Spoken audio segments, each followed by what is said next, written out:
नमस्कार मित्रों। कल यानी 6 अप्रैल को सूर्योदय के समय हनुमान जयंती है। हनुमान जी की पूजा आराधना ज़रूर करें और मैंने जो वीडियो डाल रखा है उसमें आप जाकर उपाय भी देख सकते हैं, कौन से उपाय करके आप क्या प्राप्त कर सकते हैं। हम मंगल देव के 12 भावों में फलों की सीरीज को आगे बढ़ाते हुए आज हम मंगल देव के तीसरे भाव में क्या फल होते हैं इसकी चर्चा करेंगे हम। उसके पहले ये सारे स्लाइड्स आप देख लीजिए। इन स्लाइड से किस तरीके से आप हनुमान जी का, हनुमान चालीसा का पाठ करके आप बहुत सारे कुछ प्राप्त कर सकते हैं। अपने भय, अनावश्यक भय से मुक्ति पा सकते हैं। धन संबंधी जो परेशानियां आ रही हैं उससे आप मुक्ति पा सकते हैं। और आप ये भी जानिए कि हनुमान जी जो हैं वो मंगल देव के इष्ट देवता होते हैं, प्रधान देवता होते हैं। तो आप हनुमान जी का पूजा करके मंगल देव के भी उपाय कर सकते हैं। तीसरा भाव, जैसा कि आप जानते हैं, कुंडली का जो तीसरा भाव होता है वो छोटे भाई बहनों का होता है, आपकी वाणी का होता है। वाणी से जो आप सुख प्राप्त करते हैं उसका होता है। तीसरा भाव आपकी भुजाओं का होता है। तीसरा भाव आपके कर्ण का होता है। तीसरा भाव प्रचार किस तरीके से आप बोल रहे हैं, अर्थात जिस व्यक्ति का तीसरा भाव मजबूत होता है वो अच्छा गाता भी है, अच्छा प्रवचन भी करता है। मतलब वाणी से संबंधित परेशान जो मतलब सुख मिलता है वो तीसरे भाव से देखते हैं हम। और तीसरा भाव यदि बलवान है तो वो अष्टम से अष्टम यानी कि आयु को भी दिखाता है। तो आपकी आयु कितनी अच्छी है, पराक्रम कैसा है, साहस कैसा है, शौर्य कैसा है, ये दिखाता है। तो मंगल यहाँ पर नैसर्गिक रूप से कारक होते हैं तीसरे भाव के, क्योंकि साहस पराक्रम मंगल का नेचर है। अग्नि तत्व के हैं वो नेचर है उनका, और यहाँ पर बैठने पर वो अच्छा फल देते हैं। आइए हम वैदिक और लाल किताब के अनुसार चर्चा करते हैं।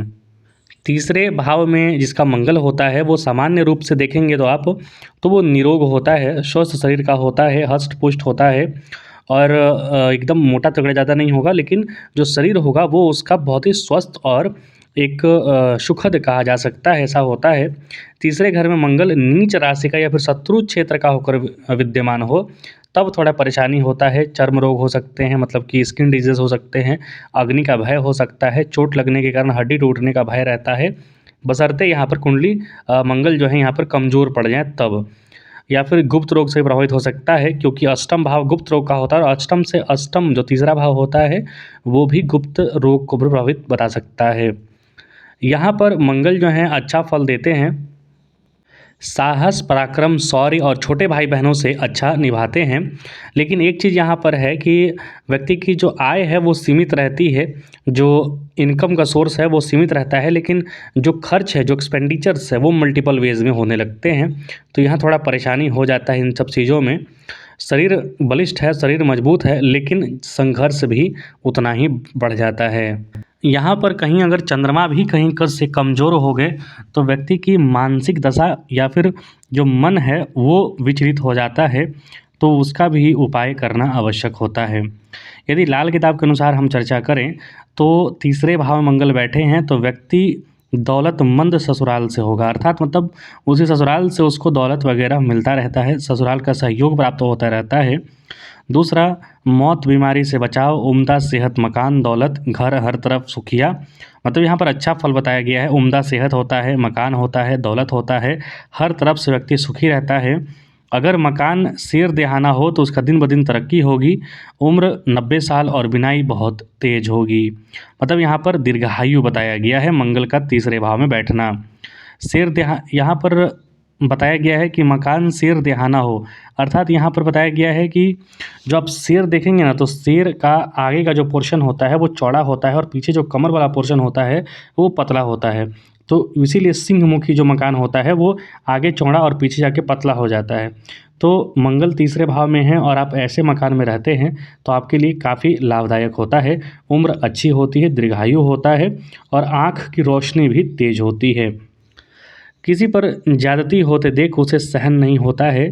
तीसरा में जो मंगल बैठे हैं वो साहस पराक्रम शौर्य और न्यायशीलता भी देते हैं, न्यायपरक भी देते हैं। साथ ही साथ मंगल की मंदी हालत में यदि यहाँ पर मंगल यदि मंदी हालत में बैठे हैं तो शख्स चालबाज और धोखेबाज होगा, अय्यास और तंगसाह होगा, कर्ज के बोझ तले रोएगा। मतलब यहाँ पर आपको देखना आवश्यक है कि मंगल किस प्रकार का फल दे रहे हैं। यदि आपको नहीं पता है कि मंगल यहाँ पर कमज़ोर बैठे हैं या फिर मजबूत बैठे हैं, तो ये 4 फल मैंने बताए उसमें से आप अपने को मिलाइए।